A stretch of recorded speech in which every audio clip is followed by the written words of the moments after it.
Representative Allen West is with us. Representative West, how are you? Welcome to the program. I'm doing very well, Sean. It's great to hear from you, and greetings to the listening audience. I would have voted with you yesterday had I been a member of Congress. Well, it was the right way to vote, because when I look at the fact that in the month of February, the shortest month of the year, we spent $223 billion deficit spending. $6 billion over a 3-week period is nothing when you're spending $4 billion a day. And I think that we need to come to a closure on this issue and develop a fiscal year 2011 budget, and that's what I stood for. And, you know, when you talk about the left saying that we are in a state of disarray, I think they need to recognize that there were 84 Democrats that voted for that continuing resolution. So Nancy Pelosi and Steny Hoyer continue to show that they're not on one accord either. Well, I think that's obvious. There's plenty of disagreement there. Look, Mike Pence, who's going to join us later, said it's time to pick a fight. Are you sympathetic to my belief that this was maybe a missed opportunity to cut out the pre-funding of Obamacare, which was $105 billion? Well, you know, when I think of military tactics, you know, you have a window of opportunity to maintain a high ground, and I don't want to see that window of opportunity close on us.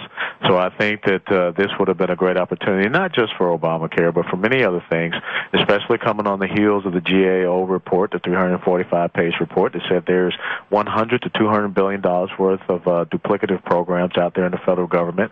So once again, we have to understand that this is an immense problem. This is a monumental problem, and the American people who cannot run their lives or their businesses or corporations like we're doing, we have to get toward engaging in this fight. Yeah, I totally agree with you. Does this concern you at all? Now, I'll tell you, all the times that I've interviewed the leadership, I have felt that they were absolutely 100% committed to and sincere in their promises that they made. And they did vote down Obamacare to repeal it, and part 2 of it was they're going to vote to defund it. I just don't see how they're going to do it.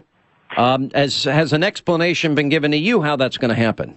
Well, not really. Because I've invited them on the program, and they just weren't able to make it today. Yeah, well, that's one of the concerns is, you know, the way ahead. I'm behind our leadership, but the thing is, you have to give me a direction. You have to give me some azimuth to follow, because I don't want to be out there just wandering around aimlessly. So I think it's very important that we understand that, you know, this is not just about cutting anything that moves. This is really about reducing the size and scope of the federal government so we can get back to long-term sustainable economic growth and job growth. Because as long as we have this behemoth, this bureaucratic nanny state that we call the U.S. federal government, we're just going to squash the ability of the private sector to get out there and show their investment strength, their ingenuity, and innovation to turn this ship of state around. No, I totally, completely agree with you. How's it been now that you're a new member? What's the experience like? Well, you know, Sean, the thing is, there's 2 things. This is a very insular world once you cross the Potomac, and I think it's important that people really get back and start connecting with the American people, because the information technology out there, you cannot hide. And they are well aware of the issues. They're well aware of the perceived complexities of the issues, but also they understand that there are some simple solutions that we can implement so that we can get this thing back on track. And the other thing that I think is very shocking to me is that here in Washington, D.C., truth can be subjective. Well, I think that's true, too. My fear is, I sense, and you tell me if this is true or not, that there might be an underlying fear that Republicans will get blamed for any government shutdown. And, you know, I think there's a simple answer for that. I'll use the defunding issue of Obamacare, the $105 billion, as an example. If they were to pass a continuing resolution, continuing with the $2 billion in cuts per week that they allow the extension, and they defunded Obamacare, and then they gave that budget that would keep the government up running completely, I don't see how they get blamed for that. Well, you know, the bottom line is this: no one on our side is talking about a shutdown. It is, you know, Senator Harry Reid, the Democrats, and the president trying to recreate a condition or a situation that they saw back in 1995, which can give them some type of perceived political advantage. This is really gamesmanship. But the most important thing, as I have told several reporters up here, the chief executive officer of the United States of America is the president. And there comes a time when he has to be responsible. He has to be held accountable, because this get-out-of-jail-free card that we continue to give him is just creating an economic morass. He says that he's going to get engaged in this budget issue.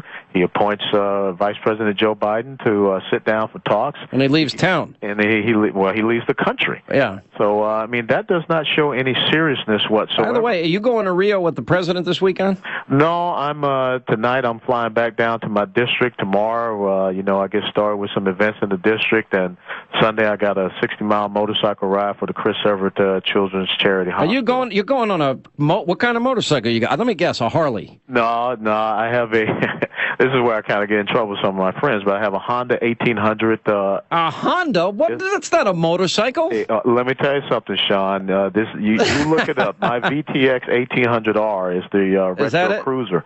It's a pretty powerful bike, and why don't you get a Harley? Because I tell you what, man, American made. Come on, Colonel. You help me out with that. I mean, I got a wife and 2 teenage daughters. One is about to go into college. So, no, I said to my wife, I want a Harley. You know what her answer is? I'll get you a Vespa. That's what she said. You don't want a Vespa. That I would definitely laugh at you. That's pretty funny.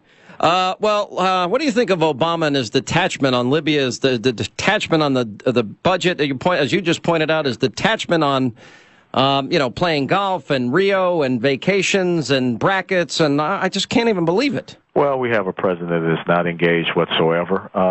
Now, I will tell you this, it's not just Libya, it's the entire situation you see across North Africa and the Middle East, because now you look at what's happened in Bahrain, where the U.S. Fifth Fleet is headquartered. I am not for putting our American troops into Libya, because, first of all, I don't think that this administration would give them the right types of rules of engagement, and the last thing I want to see is exactly what we saw happen in Lebanon, where, our guys were set up for failure and 234 Marines lost their life. And this administration has kind of already proved their incompetence when they sent a catamaran to evacuate our non-combatants out of Libya, and it couldn't even manage the sea state there. I mean, we couldn't even coordinate to get the U.S. naval vessels in or even fly our folks out. So I don't want to see them put boots on the ground, and I'm really leery about a no-fly zone, because no one knows how to identify the good guys or the bad guys on the ground, and nor the aircraft that's flying. But I think you need to see a more forceful language. I think that you need to see someone that can show American strength. And right now, we're showing American weakness, and I think that is why you see so many things happening. And Sean, let's be very clear about this. You're seeing parallels from the Carter administration, parallels to go back to the Clinton administration. A lot of the things that we saw as far as our national security and the attacks we had all across the globe, and it's a redo. So I'm very worried about the world as we knew it on the 1st of January 2011 is already totally different, and we don't know what it'll be like by the end of this year. Yeah, it's pretty frightening. All right, Colonel Allen West, thanks for being with us, and I support your position, and I don't think we can cut enough. And I'm looking forward to the budget that the Republicans propose, and I really think they've got to deal with this $105 billion. We're going to stay on it until they do. Thanks for being with us. Thanks for having me, Sean.